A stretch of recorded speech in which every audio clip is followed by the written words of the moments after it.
Good morning, students. It's biology for class 10. And as we are doing the revision of the topic life processes. In my previous classes, I recapitulate the topic that was the nutrition and respiration. In nutrition, an organism take the food, and in respiration, the oxidation or the breakdown of the glucose occurs and release the energy. Now today's topic is transportation. Transportation means the required material like the transportation of oxygen, transportation of glucose to the one part of the body to the other part of the body. And for this purpose, in our body there is the transport system or circulatory system. And we are having the transportation in plants and transportation in human being. So in today's class, I will explain you the transportation in plant.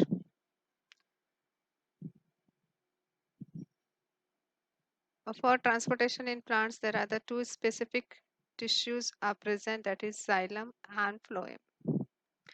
In lower order plants, where the exchange of material can take place by the simple diffusion, etc. Means like the water can be absorbed. But in the high order plants, where the height of the plant is so big, okay, that time there are the two specific tissues are there, that is the xylem and phloem. Xylem is a tissue which transport the water and minerals to the different parts of the plant, from root to the different parts of the plant. And phloem is a tissue which transfer the food from the leaves to the other parts of the plant. The first tissue, that is xylem. Xylem, as it is a tissue, it has the different component. First one is vessels, xylem vessels, tracheids, xylem fibers, and xylem parenchyma. The four components of xylem tissue are xylem parenchyma, xylem fiber, tracheids, and vessels. Okay. The first one is xylem parenchyma. It is living tissue, and it helps in the providing the food or food to the other cells. Then other components of the xylem. Xylem fibers. It provides the mechanical strength.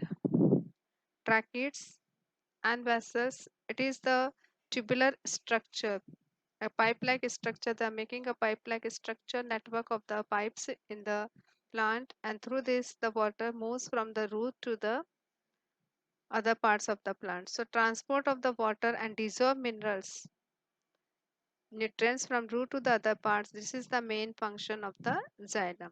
And to perform this function, the xylem are having the four specific components: parenchyma, fibers, tracheids, and vessels. Clear, students? Then phloem. Phloem is the another conducting tissue in the plant which conduct the food from the leaves to the other parts of the plant. As you know that the food preparation take place in the leaves, and it should reach to the other parts of the plant so they can also get the energy. So for that purpose the phloem is there. Phloem also has the four components, that is phloem parenchyma, sieve plates, sieve tubes, and companion cells. Phloem parenchyma, sieve plates, sieve tubes, and companion cells. Here the parenchyma as again helps in the providing the nutrients and provide the energy. Sieve tubes and companion cell, they make a tubular structure through which the food is transferred from one part to the another part. Here phloem parenchyma, phloem fibers are also there. This provide a mechanical strength. Now, students, the question is coming. It's a very common question coming in the exam. That is, what are the differences between xylem and phloem? So the first difference is that is xylem transport the water from root to the other parts of the plant, and phloem conducts the food from the leaves to the other parts of the plant. In xylem, only one cell means one type of cell, that is one component is living, others are dead cells. In phloem, the one component is only dead cells, other all are living components. Means xylem is having more dead cells and one living cells. One more thing is that in xylem, the water transport from root to the leaves, means other part of the plant. It's so that it is moving in the unidirectional, while in the phloem, the food moves in the both direction. Okay. For xylem, there is no additional energy required for the transport of water.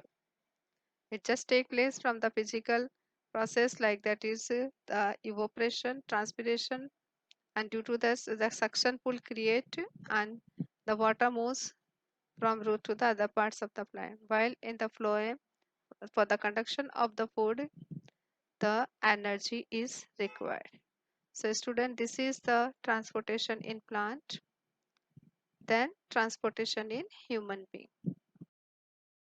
Yes, now the second part is that is human circulatory system. As human is a multicellular organism, more than trillion cells are present in human being, in an adult human being.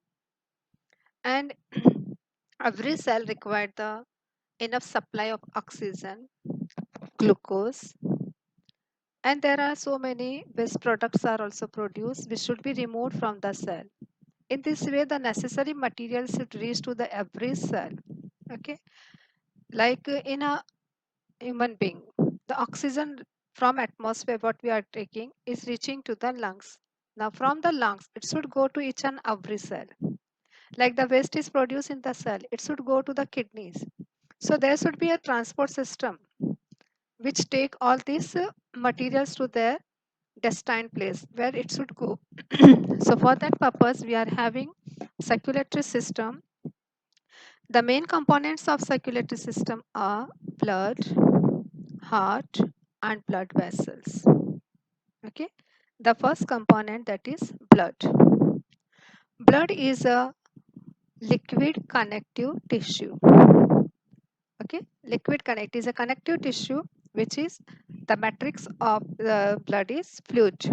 It is a liquid connective tissue. And the two main components of blood are there. Number one, that is plasma, and number two, that is blood cells. Plasma, it is the fluid part of the blood. Approximately 55% of the body blood volume is made up of plasma. Okay, and more than the plasma consists more than 90% of water, and it contains the proteins, hormones, glucose, electrolytes like sodium, magnesium, etc. So the plasma is a fluid part in which the blood cells are embedded. And the plasma is a yellowish color fluid part. Clear? It is a liquid which has more than 90% water, and in this the proteins, hormones, glucose, electrolytes are dissolved. Now the blood cells. The blood cells or the blood corpuscles. There are the three main blood cells are there: red blood cells, white blood cells, and platelets. First one is red blood cells. Red blood cells are um, small in size, they are very minute, and the color of red blood cell is red. Why? Because it contains hemoglobin.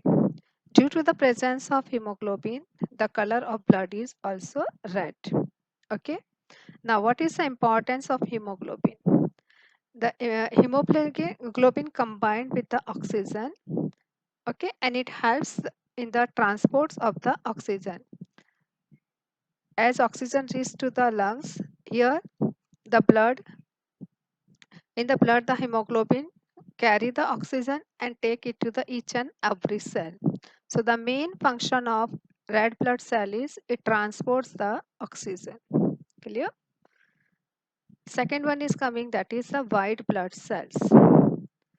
White blood cells are of different types. At your level, you have to study the white blood cells helps in the fighting against the germs.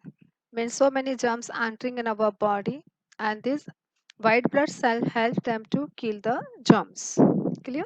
Sometimes you have seen that when you are getting any cut or wound, a yellow color pus is coming out. What is that? Actually, that is the dead white blood cell which are fighting against the germs. Clear? So the main function of white blood cells, they fight against the germs. Then the next is coming, that is the platelets. Platelets are the small blood cells, and when we get any cut or wound, or when the blood is coming out of the body, that blood should be stopped flowing out of the body. For that, a network is formed, and in that the platelets come and fix. They block the way to blood to go out of the body. Means in this way they help in the clotting of the blood, so the blood cannot go out of the body. Clear, students? So these are the this is the first component of the human circulatory system, that is the blood. Then the next one is there, that is the heart and the blood vessel. About that component, I will explain you in my next class. Now here, some important questions I want to discuss with you according to the transport system. The first one is coming from the plant. It is the name the plant tissue which help in the transport of water. Name the plant tissue which help in the transport of food in the plant. Then what are the differences between the xylem and phloem? As already I explained you in this video.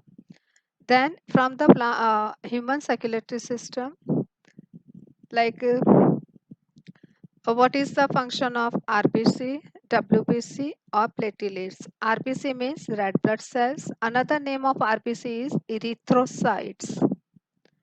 WBC, white blood cells. Another name is lymphocytes. As I told you, white blood cells are of different kinds, but at your level you are studying about the white blood cells which are fighting against the germs. And your higher classes you will study about more WBCs. The next is coming, that is the platelets. Platelets are also known as thrombocytes. I'm repeating the name again.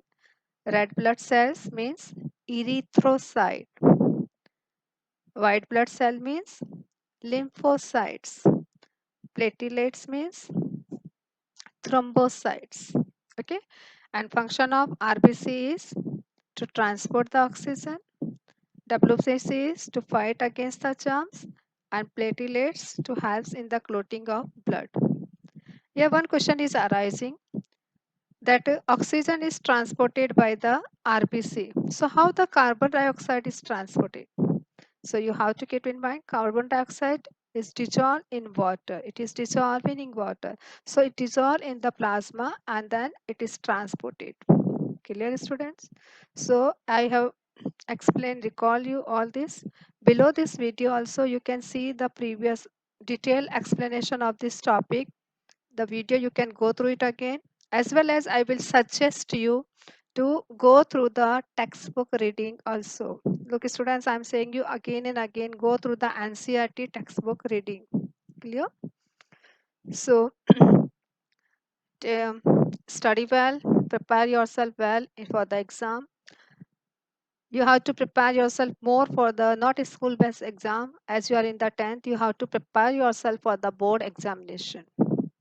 Okay, now the almost October started, so you have to consider yourself that your personal syllabus should be over till the December or Jan. Then you have to do only the revision. Clear, students? So remain connected to the study. All the best. Have a nice day ahead.